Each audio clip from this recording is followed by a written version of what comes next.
Hello and welcome to the Cinema Savvy movie podcast. This is George. We are doing a very last-minute video because a mid-season trailer of Star Wars Rebels literally came online. Must have been an hour or two ago.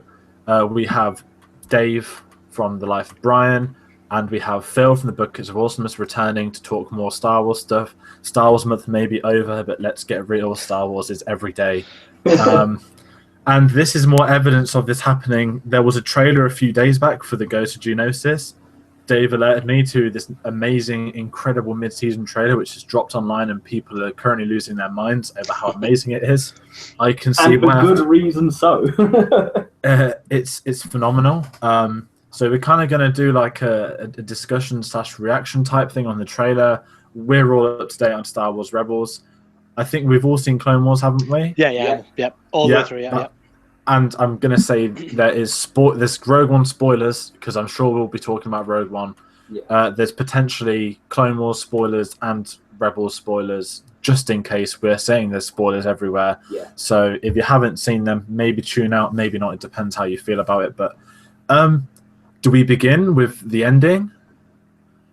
Or do we save that for the best? I think we start from the start. Let's get there. We'll get there. Do you want me to start from the beginning? Let's just start from the beginning, because we've got to lead up to it. Like, the trailer leads up to the ending. We've got to lead up to it, because that ending is just incredible.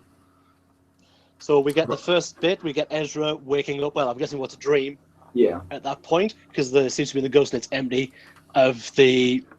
Well, he's hearing the holocron and the Obi-Wan Kenobi that we saw in the very first episode of Rebels, the same broadcast, which I've always thought is what you see in episode 3, Obi-Wan Kenobi recording before he turns around and says to Yoda that he's wants to record. That's his message. I'm figuring that's what we see. Yeah.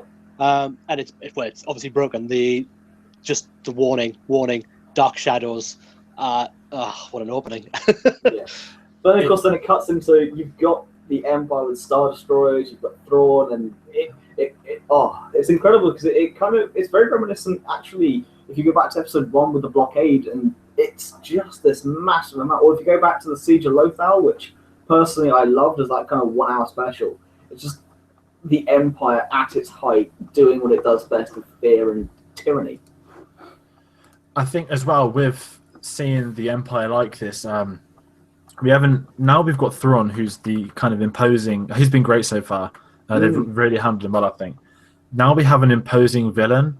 It adds so much more to these trailers. I mean, I liked the Inquisitor and the Inquisitor. First one. Yeah.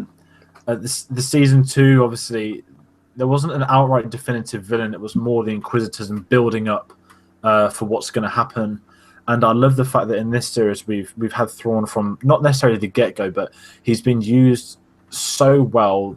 You always want more of him, and you're always left wanting more. There's never too much of him. And he's in this trailer a lot, and it's just great to have him sort of on his Star Destroyer watching over, very Empire Strikes Back-y, if you can say that, with sort of Vader. Yeah.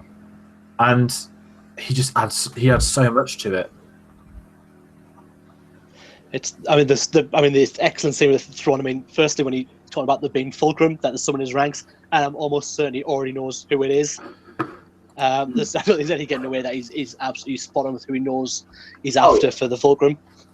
And then him kicking the ass out of what looked like the Imperial security droids, Dark Troopers. It's the Imperial security droids from the first. But it's just those inspired by Dark Forces, which I kind of like. It's again that old school throwback.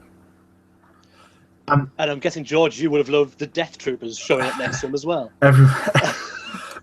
Phil, you missed our spoiler talk on Rogue One, and the Death Troopers like my babies with the Star Wars universe now. Death Troopers are so cool. To see them in this trailer was amazing. I'm kind of hoping credits in there just somewhere, just a board meeting.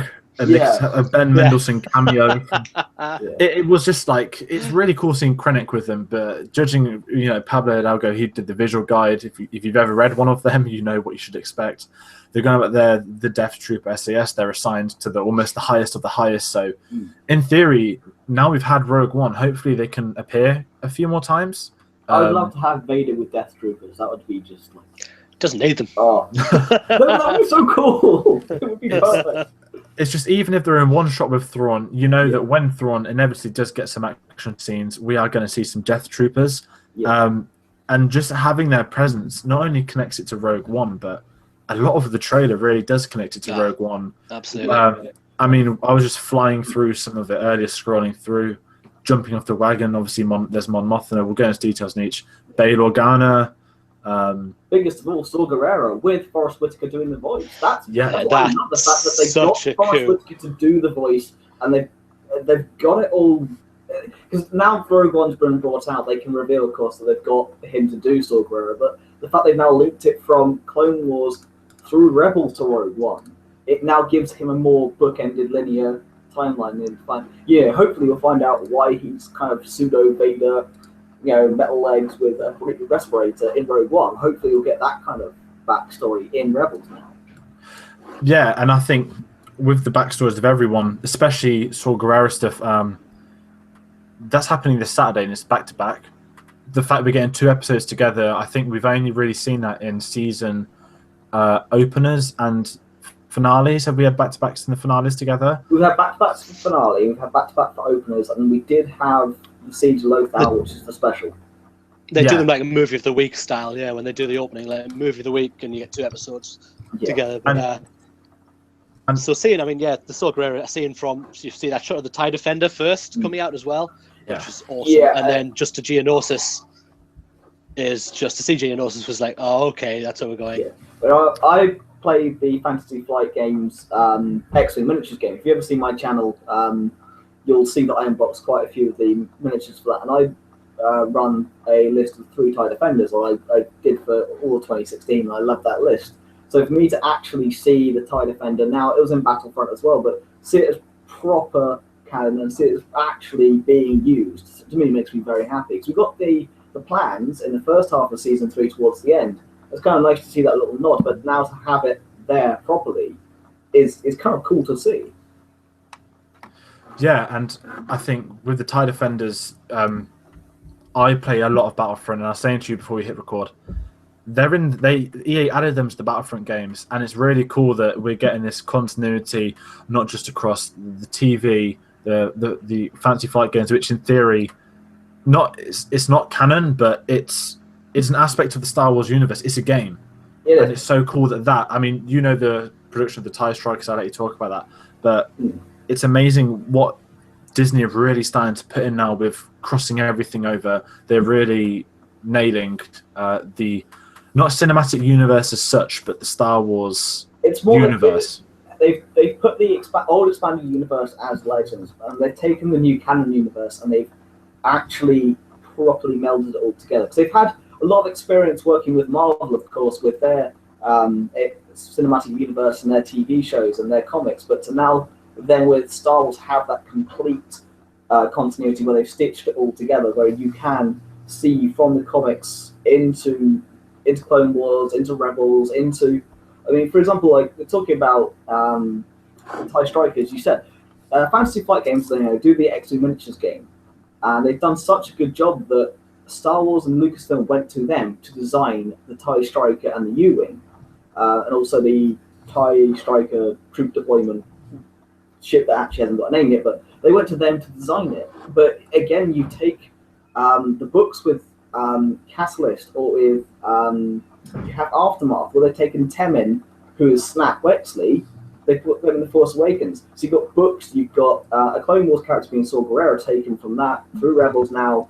into Rogue One, into the cinema, and you've got it all nicely stitched together. So they're doing a wonderful job of actually giving it a nice, proper linear timeline, where if you want to look more into the story, they've got it there, but nothing is confusing anymore. They've got it all laid out perfectly for you. Yeah, Dave, do you have anything to say on that? See, it's not something I've only kind of dallied with a little bit, but I do think that the branching that I have now, I would love just 10 minutes in that story group room at Lucasfilm. They must just have everything written out in. There must be tomes somewhere with all these pages in where they're going to link everything. I just think to now be able to follow these characters from, so you see Geonosis, we're in episode 2, and to now get them going back in Rebels, and then the story for that Saw Gerrera in Rogue One. It's so good. I mean, when this series started out, it was very much a Disney series. I mean, you've got the young street rat. Yeah, the first half of the series, what? Character. and then no, it's Yeah, that's what I'm saying. So it started that way, and then it just got more and more and more Star Wars as it got further in. It's I'm loving it, absolutely loving it. But to move And on, it looks phenomenal. yeah, to move our discussion on with the trailer, then of course we have, for me, something very exciting is, you know, you've got the Death Troopers included, but now you've got the first kind of pictures of the full alliance coming together. This is our rebellion, as Mon Mothma says. This, I think they've been holding the keys to this maybe for a long time. I've got a feeling there's no coincidence this trailer, the announcement of Forrest Whitaker, all of everything's coming post Rogue One. Yeah. And I was saying to Phil earlier, I've got a feeling there may be 4 or 5 seasons total of Star Wars Rebels itself, but we're It's now going to wind up, yeah. Yeah, we're now starting to see them. It happened at the end of season 1, didn't it? When they were told of the bigger picture that there's actually a rebellion, and I've got a feeling certainly at the end of this season we're going to see them forming together, and maybe even a trip to Yavin 4 or Dantooine if the writers are feeling very pleasant. I would love to see it based on Dantooine, the one that's empty by the time of A New Hope. Yeah, we were discussing that before we went on air. Dantooine would be something that we would like to see because it kind of then ties up again more loose ends. Yeah, it's cool. I mean, it's such a neat thing to say, but when you look, the way the expanded universes should be, this is the principles of the Star Wars stories they're saying. You don't have to watch it, but when you know it, it adds so much more to the story. So take the ending of Rogue One, that adds so much more to the opening scene of A New Hope. And say we had a year at Dantooine with the Rebels, that's going to add more to when Leia says, "Oh, Dantooine." Even if she cameoed, because she has cameoed before, it's one of those things where it will add more of the story to us, and we will remember events. We might know why they had to leave Dantooine, X, Y, Z, and it's something that I think Rebels is starting to nail now. We've seen the Hammerhead Corvettes; they returned in the trailer. They're in Rogue One. They're a part of the Rebel Alliance. Everything's sort of slowly fitting into place, and going with the Alliance. Senator Bail Organa is in this trailer. I don't think he's got any dialogue in it, but I've got a feeling they're probably able to get Jimmy Smits back, which would be really cool. I was going to ask, do you think the woman who does Mon Mothma's voice is going to be the same woman who's in Rogue One?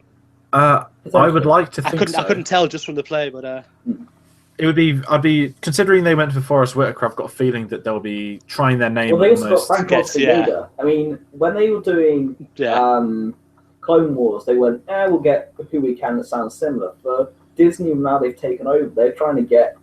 You know, they got James Earl Jones back for Vader. Now, before we knew of Rogue One, as in like the plot line, and before we knew that Vader was going to be in it, for me, that was a way to see Vader once more and to get that connection. The fact that they brought him back with James Earl Jones made it, for me, it was epic. The fact they'd chosen to go down that route, but gone down it properly.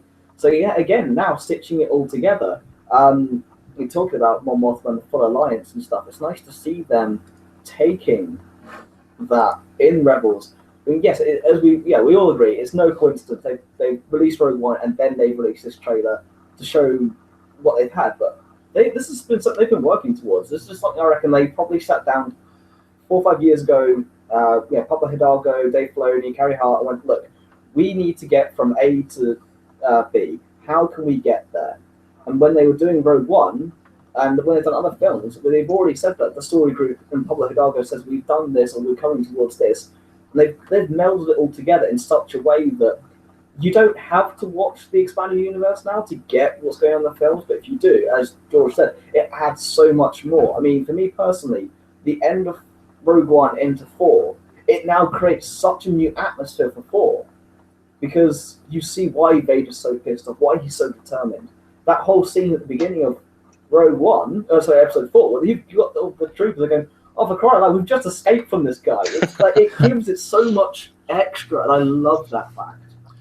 And I think that's the point of it. It's adding more to the stories, and it allows us to do more. Dave Filoni, I mean, to me, I'd love to see him write a Star Wars film one day, whether it's a spin-off or something. I'd love to have a beer with that guy. I'd love to sit down and have a beer with him and have a chat with him. So I reckon you'd be there for hours. I bumped into him at Celebration. It was the weirdest thing. I don't know if I told you guys about that, but literally I come out of a shop. We were walking towards the hotel, and Dave Filoni was just there chatting to someone cosplayed as Darth Maul as he is in Clone Wars. It was really bizarre and surreal. It was awesome. I had a chat with him. I actually saw him on the first day, walking the other way, but he's with his family, so I didn't disturb him because of I want to be respectful, of course. But again, he's one of us. He is a fan, and he's so down to earth. Yeah, he is. He's a lovely guy. I mean, I think they really are named. But yeah, to go on with our discussion, because I know, of course, we haven't got you for long, Dave, but to continue our discussion with it, of course, what I like is the fact that they're now moving forward with Mandalore. So you've got one of my favourite parts of the first half of Series 3 was the Imperial Super Commandos, was to see the Ralph McQuarrie prototype Boba Fett inspired Imperial Mandalorians. Because one of the big things in the old expanded universe was the Mandalorian Wars. So to get more of an expansion on that in the canon universe is really cool to see. With Mandalore, we've seen it in Clone Wars, and you point out brilliantly before I made a fool of myself. This isn't set on Mandalore, this scene as such. This is on the moon, which is it pre-Vizsla's clan? It is. It's where the Death Watch were originated. That's a cool throwback to Clone Wars. Again, that's really cool. And we're seeing a very, I think I said to you guys, I reckon it'd be 3-episode Mandalore arc, which could end up being very important to the rebellion or the Empire as such, knowing that Mandalore, or some of Mandalore, is Empire occupied. I think this is going to be one of the more exciting things. When we saw the first trailer for Season 3, I think was the final shot with Sabine. With the Darksaber, yeah. The interesting thing is the fact that's the only scene that's not in the first half of Series 3. It's the one that's in the second half. And they were teasing it, and in this episode, we see her not just with the Darksaber, but with a lightsaber. With Ezra's green lightsaber and a light. Yeah, the green light. And she's fighting a Mandalorian person with her swans. It's about time, because I think Sabine's probably my least favorite character out of the Rebels. Really? I'm not a big fan of her. There's not been enough story with her. She's kind of very much been a background. Obviously, they start in the first part of Season 3, where they give her it more, give the jetpack, and say the Rebel Super Commandos. But yeah, before that, it was a bit kind of towards Sabine. It was, I think, she started off as this cool Mandalore, but Dave Filoni said from day one she's got a really good backstory. And I think they've been waiting for this, and I think this story arc... Again, to continue to look at the trailer, you've got Sabine's mother in it. Yeah. That's something I wasn't expecting. I think the Sabine could be a surprise, not surprise story, because I think this season's been excellent, but I think this could be one of the standout arcs of the season so far. I think she's going to get more of a backstory now than she's ever had. I loved seeing Kanan training her. I thought that was an excellent moment, actually getting trained by Kanan and how to use the saber. I thought that was excellent. And how easily he just disarmed her in a few flicks and the saber was out of his hand. Yeah. Considering he's blind too, so that's even cooler, to be fair. Especially with Chirrut being blind is the new brilliant in-fashion way. It's also linking through to episode 4 where you've got Luke training with the visor.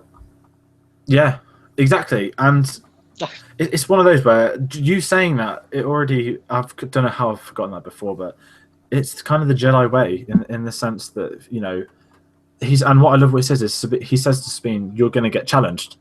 That's a great throwback to me. When he says that, I thought of Maul when he, that there's the Clone Wars story arc season 5. I'm trying not to spoil it just in case.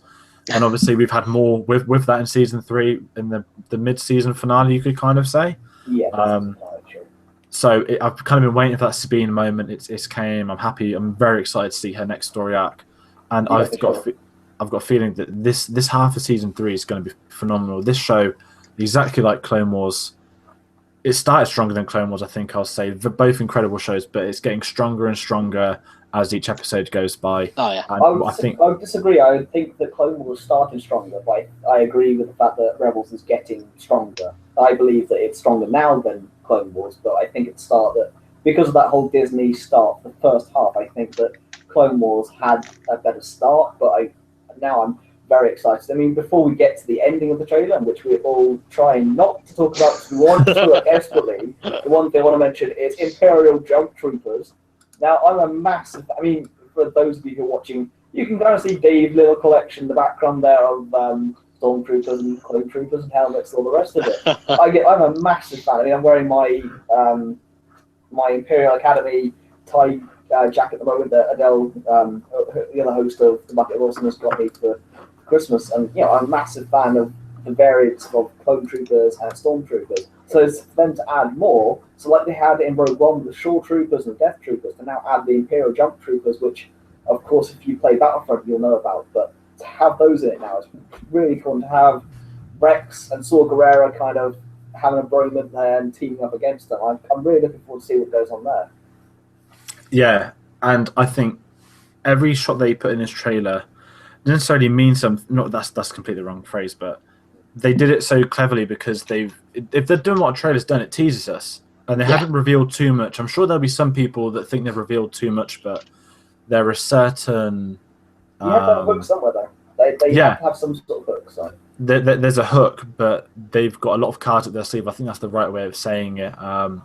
They're going to be dropping. They've kind of teased a few moments which we are going to actually meet a lot sooner than I ever thought we would. I didn't think we'd ever see it in Rebels. Is it too early to talk about that? No, let's go to it. Might as well. We've been waiting. Let's before we get there, maybe there's some excellent. I mean, just mention some moments that I've noted that just as I went through. Go for it. We see the droider cars again. The line from Thrawn that they've revealed their meager defenses, and this is the moment I've been waiting for. Was an excellent just midpoint of that trailer where Thrawn's saying, "Right, this is exactly what I wanted from them." Can we talk about Chopper getting his ass handed to him? Yeah, by some big droid. I have no idea what that was. Yeah. The fleeting shot of Tatooine. We've got one shot of a Tatooine desert, and obviously the ship's approaching Tatooine, which is obviously revealing coming to our last. And also just that the shot of again Thrawn saying what was going to happen to everyone who says anything against the Emperor.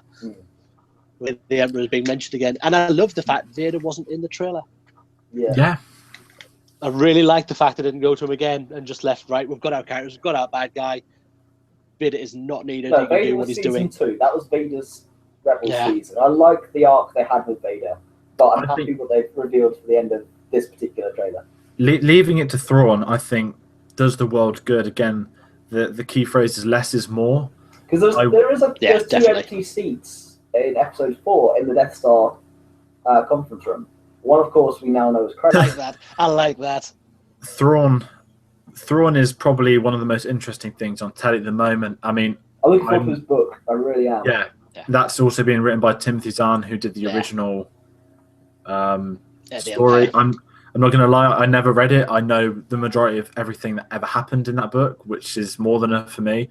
And as far as the way things are going, Rebels have nailed the character.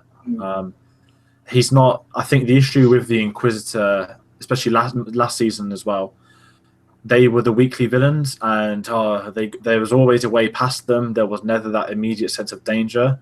Where whenever and they had helicopter lightsabers, and if you've got a helicopter lightsaber, then you just have to die.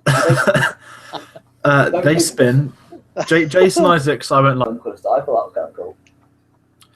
It was cool, and that's what I like the voice. Just you get a lot of ADR, and a lot of the Rebels cast have supposedly gone on to be in Rogue One. Some of the voices we can recognise, we'll get them confirmed over the coming months, which is rather awesome. But it's one of those where I've got a feeling hitting the Thrawn aspect, he'll be around for a few seasons. And again, it took a few episodes to introduce him. If you look at his screen time, he's probably had less screen time than Ezra's had in one episode. But he's had such an impact, though. It's like Vader. It's like Vader in Episode 4. He's in it for maybe 4 or 5 minutes max. But again, his impact is just there. It's lasting. So really, should we get on to what the big point of this trailer is? And obviously that is Ezra in a spacesuit. I'd like to say quickly. Oh, him in a spacesuit. Apparently, we may have some technical difficulties. I've just been told. I apologise if that. It's working great for us three, so we've got no idea what's happening. If it's working now, thanks, Owen Snow. We're not sorry, but we're just going to continue because this is being recorded live, and apparently it's working again now, which is really bizarre. Yeah, the internet, strange things. Should we get into it? Just before we hit that? Let's do it. This is one with me. So I mean, it opened up again. So after we saw everything else, and you got back to that warning, and then it was to the surviving Jedi. Was the last line you heard. Fade up to old Ben sitting by a fire on Tatooine, and oh my god. But it was When I saw that shot of him by the fire, I was genuinely goosebumps and speechless, and that I thought that was it, and it really wasn't it, because no, because then we had the awesomeness that is Darth Maul appear behind him, and Obi-Wan You're in the going, wrong place. Yes. the voice, the pose. This is something I expected in a film, which I still think people get. But my I'd love God, that. I did not see this coming, and No, not at all. they've done so well. You knew In that's this where they were season. trying to get to, that the Yeah. Kenobi was Maul's goal. But yeah, I didn't think we'd get to this season either. I really thought maybe season 4 we'd start getting more to Kenobi and Tatooine, but Exactly. to get it in this season is quite unreal, and it blew my mind when I saw lightsaber out. Just Even the detail in his lightsaber of the small circles surrounding the actual saber, it's and the model it- is it- absolutely superb. The model of him is just unreal. the voice we spoke. We have another thing. Tarkin was in that trailer. Yes, Was Tarkin. with How the did we woman, get Tarkin? the woman from Indiana Jones. I can't remember her name. Governor Price. Governor Price. Yeah, because he's at this particular point he's a regional governor. Unprecedented. So this is really the first time that all these cells have obviously come together to have a battle, which is nice. So that we'll actually see that first time when all these rebel cells join as one. I think seeing Tarkin again's great. He's been great in Clone Wars. Was he in season 2 of Rebels? I know he was in season 1. Yeah, he was in season 2 briefly. But they haven't used him so much. It's perfect, and I'm excited to see what he does in season 3, knowing that we're only 2 years away from the events of Rogue One. Maybe there could be another cameo, which one of you guys mentioned, of a certain director who's going to be careful not to choke on his aspirations. Yeah, I reckon we could see Director Krennic in there at some point. I would quite like to see it. Because of the Death Troopers, I think we could see Director Krennic. I think, it would be a nice tie-in. And again, they probably get Ben Mendelsohn into there. I would actually kind of like to see them get Galen Erso in there, kind of having more... Just for the brothers. Yeah, just because we can. 2 brothers, playing this, that'd be awesome. Yeah. I would love to see Galen. I'd love to hear some mention of Jin somewhere along this line. I like Saw Gerrera, even if he just mentions there's some girl that he's somehow gets Jin Erso, without maybe naming her, but to let us know that where it's been. It's the Tarkin and Catalyst books, I highly recommend. I've read them both, and it kind of does have that tie in it, but to have that in Rebels again would be a nice linear to look from books through to TV through to film. But are we now expecting the Duel of all duels to finish this? And are we expecting Duel of Fates to start playing? Oh god, yeah. Don't put Duel of Fates on. I'll be disappointed. I would do it myself. I would just put on Duel of Fates. Right, this is how you should do it.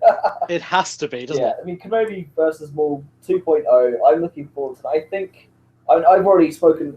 Before we start recording, I put my thoughts forward. I think that this could be the end of Maul to give him a really nice bookend, because they're doing a mini-series coming up, I think it's either the end of this month or next month, that's before episode 1. And if you have that, you then have a nice timeline from pre-episode 1, episode 1, Clone Wars, Rebels, end.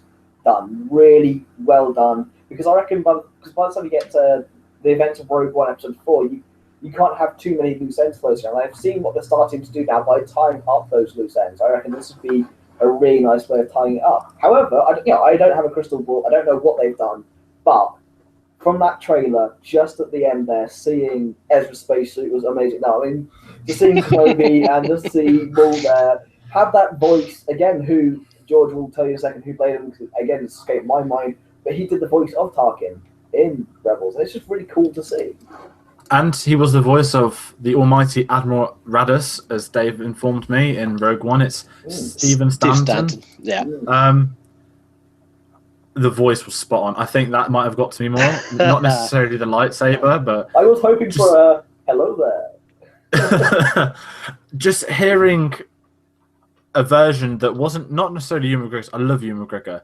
Hearing the old man's voice, I think you could say, that's what it was, because when the time comes for Ewan McGregor to do that film, we know that he's going to have his voice, not necessarily the Alec McGuinness voice. So listening to it is going to be incredible. And I love the fact that he was almost waiting for more based off 3 seconds. Yeah, we're going to find out. He's ready for him. He kind of knows what's coming. Also, don't forget, this is an old man who sat on a rock for like 20 years doing nothing at this particular point. So, yeah, by that point, he's got to be so deep into the Force. Obviously, he's learned off Qui-Gon of how to Force. He must be able to sense more coming. Yeah. I think you're right, George. I do feel that he comes up and you're in the wrong place. And it's going to be brilliant.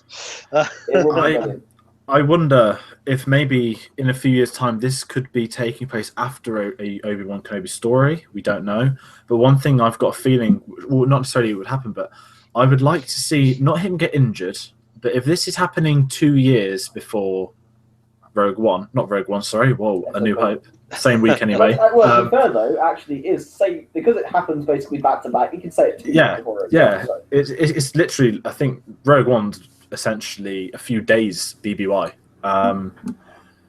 Could we see what I'd like to see? Not necessarily him get injured, but something happen with the duel. I hope Darth Maul dies. I'm going to say from the go. Yes, I want him to go in the TV series. Bringing him back in a film would cause far too much confusion to 90% of people that will pay their money to see it. That's a very dangerous path to go down, as much as I would love to see Darth Maul on the live-action screens again. I just don't think the story needs it. He'd come back in Clone Wars, finish him in Rebels. Perfect ending. Have the pre-story in the comic again quite nicely. I think you got an absolute point. I think this will be his ultimate end. I can't see it going past this battle, and it'll only go one way. Obviously, Obi-Wan walks away. We know this. However, it takes out of him. I know what you're trying to get at, George. To have Obi-Wan kind of slow him down a little bit. Yeah. Get to where you have Vader. If you look at the end of Rogue One, he goes absolutely mental. So by the time he gets to Episode 4, again, he's more machine than man now, twisted and evil. He is mechanical, so he's slowed down by that. I mean, don't forget though, I rewatched Episode 4 immediately after seeing Rogue One. It's not as slow as I remember. No. It actually, again, once you watch Rogue One, rewatch 4, it kind of has this epic two-parter to it. But to have Vader slow down a little bit, then to have Obi-Wan just slow down that little bit, so he goes, if you strike me down, I've become more powerful than you could possibly imagine. To have all of this tied in together will just create this wonderful linear plot point. I think it wouldn't need to be an injury, but something. It takes a chunk out of him. We don't know, but again, it's not necessarily a plot hole, but it's one of them boring internet things when people just complain and, the biggest plot hole in the world is that they built this Death Star and, there's a tiny little hole in it. That got explained. Yeah, maybe they can explain a meme. I sent it to these guys. Is it the hold my beer? Yeah. The Death Star to be destroyed. Disney, hold my beer. I would like to see that be addressed. I mean, the way I looked at Episode 4 is, to me, Vader, similar to Episode 5, was always toying with Obi-Wan. That's the way I always saw it, especially when I was younger. Just like he toys with Luke in Episode 5. He literally throws things at him with the Force. Whereas Obi-Wan, it's slow. Vader's on the attack. Obi-Wan's defensive. I would like to see the Maul altercation result in something. Maybe, does Obi-Wan know that Darth Vader's still alive at this point? We don't know. Could Maul reveal something? I've got a feeling that I don't know whether it's going to be one episode or a 5-minute clip of the finale. But whatever arc involves them leading up to Obi-Wan, I think could be very important to the future of the expanded universe, more so than the franchise, because obviously we know his start and end point. But it's just something I didn't expect to see so early on. I'm looking forward to it. Can't wait. It's the moment I saw the end of that trailer, it was literally the first thing I was I need to send a message to you guys. You must see this now. Yeah, I kind of went, we need to do a video immediately. I'm happy I got onto it because I literally don't think I would have seen it. I was actually watching Empire Strikes Back at the time. I was like, again, we're just Star Wars rotate themes. It's on our minds constantly. Exactly, and it's just It's what happens when you're at work and aren't paying enough attention to your actual job and looking at your phone instead. I'm very excited to see this season out, and there is a season. We know there's going to be season 4. Yeah. And surely we'll have a platform to talk about that series. Actually, I'm willing to say this now. Are we heading towards the end of the video, or are we going to keep talking? I'll say it right at the end, but I need to tease the announcement. Yeah, we've got 10 minutes for Dave. So right. Anyone else has anything to say on Star Wars Rebels? Yeah, I just want to do a nice little roundup before we go on to our collective announcement. So yeah, we have TIE Defender, Small Guerrera, Death Troopers, Battle Droids, Mon Mothma, Full Alliance, Mandalore, Sabine's Mother, Dark Saber, Field Jump Troopers, and Maul vs. Kenobi Duel of Fate 2.0. If you're not excited by this trailer, I don't want you to watch this video because we are stoked for them to come back. Can I actually say one more name, which I've forgotten, which is in this? In the Death Star in Episode 4, there is a guy in a white suit. Admiral begins with A, I think. That's Admiral. Yularen, yeah. He is in this trailer. If you look very closely at the end, there is an Empire Admiral running down a corridor exactly like him. So I think that's another Admiral to add to the collection. Dodonna's in the one of the Rebel scenes as well. Dodonna's in the background. Personally, what I believe is when you have that scene in Episode 4, you have the 2 missing chairs. I reckon one of them is Director Krennic's and the other one is Thrawn's. That would be my personal opinion on that. I would love, this would never happen, this is maybe too much of a dream, and it won't happen because it's not in the books after Episode 6. I would love for Admiral Thrawn to be busy doing some business during the entire original trilogy, and for a rumoured Star Wars animated series that would be set between 6 and 7, I would love for maybe Thrawn to be involved in it. I don't think he would because there'd be too many complaints that it's not the original story from the books. The thing is that he's got his own new book with his own new beginning in it, so that does count that anyway. And personally, I love the Aftermath books. That's Aftermath, and you've got Life Debt, and you've got Empire's End coming out in February 27th. That's got Jakku in it and ties that all together nicely. I would love, and I love Bloodline, and I love all of the books that so far have been set between 6 and 7. I would love a series set between 6 and 7 because there's so much meat still in the bone for that time period for them to go through. But yes, we need to crack on with our announcement here. So George, I'll leave you to do it. The idea, it's been in my head for a long time. Tate from the main podcast, he actually mentioned it and slowly gave me ideas to put into motion. I spoke to Chris. Chris said, "Babies, I came straight to you two. Star Wars month was outstanding." I'm going to say I know the least about Rebels, and I said to you, can we have a name for a Star Wars show that we could start doing? And I'm excited to announce that once with the Force, a Star Wars is coming soon. We don't know the specific details yet, if it will be weekly, fortnightly, but we've already spoke of a new section, a Rebels recap, canon with the books, the comics. It's going to happen soon, and I'm absolutely buzzing for it because it's great talking Star Wars, and we're getting so much now that I think it warrants its own section. And it's always a laugh chatting with you guys. If anyone else we know we've worked with can pop on, but I'm very excited to hopefully get cracking, especially if we're all up for it. Whoever listeners love Star Wars. There's no coincidence that most viewers trailer record Star Wars, box office record Star Wars, internet reaction Star Wars. Star Wars is a big demographic, and I think it's time it warrants its own series. And I think we're probably the first ones to get a Rogue One name, so that's even more of an award. But that's down to Dave, that is. I did check before, and I thought, oh, this would be good. And then check the internet, no, we're okay. I must admit, I did make a suggestion being Star Laws, and I'm actually going to use that for my own little my own channel now. So, so you didn't take it, so I will use it because I like that name. There's so many names that are just being taken, so there's a slot each year for someone to get one of the iconic ones, and we have arguably the most iconic line from Rogue One. Yep. You can't really have Deploy the Garrison, a podcast, as much as I would love to. We have no That would garrisons. be more to work some of the Fantasy Flight games, but that's what I'm going to concentrate on in probably my bit, because I love those. I love the games for that. And but again, I'll probably talk about that in our collective podcast, because I play a lot of the games, I read a lot of the books and the comics, so I can contribute there. But man, we've got some stuff coming up, because we love doing Star Wars months together. We've kind of, Adele also enjoyed it, but she was on for a judge. I think we're going to go forward and go at it, and yeah, we can't wait. And we had to do this video as soon as we saw that trailer, and to have our platform where we can do this and get it out of our systems. It's probably a good thing. I'm very excited. It's going to happen. I've wanted this to happen for a long time. It's been a long time. Another Genoso quote.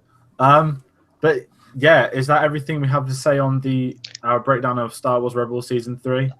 I'm all spent. I'm going to go watch the trailer a couple more times. By a couple more times, probably a couple hundred more times tonight, just to enjoy and take every moment in until the weekend comes around and I get to actually watch the episodes. Yeah. And I want to say that Chris, who hasn't watched any Rebels, will be recording a normal Chris reaction tonight. He currently said, I've already seen there are Death Troopers on it, and I said, you've seen nothing, my friend. So that should be very lively once you get to the final. Watch it. But he will watch it, and there will be Excellent. Chris's reaction. It'll be interesting because he's never seen an episode in his life. He has watched Clone Wars, but it's been a very fun talk. We will be back soon. We will surely have an outro of some sort, which will involve Star Wars quotes. But yes, coming soon, Ones with the Force, a Star Wars podcast. Dave, where can we find you? As always, you can find me on Instagram at TheLifeOfBrien, Brien, as in my surname, and nothing to do with that film about people on crosses. But yeah, and also my YouTube channel, which again is at The Life of Brien, for unboxings and builds and more Star Wars talk. Yeah, and you can find me over at the Bucket of Awesomeness. I've got quite a few new videos coming out shortly. Adele's going to do some more. Her and I have got great plans to get her involved more on the channel, but yeah, I've got a load of videos on there at the moment. We've got some stuff coming out. Again, you can find us on Facebook, Instagram, and Twitter. Just look for the Bucket of Awesomeness on Twitter with the Bucket of A, because you can't fit the Bucket of Awesomeness on there because it sucks. But yeah, go find us, go check us out, and also check out Cinema Savvy as well whilst you're here. Cheers. Right. That has been everything. I normally do outros. I'm not Chris. That's good enough outro for me. So we will see you next time.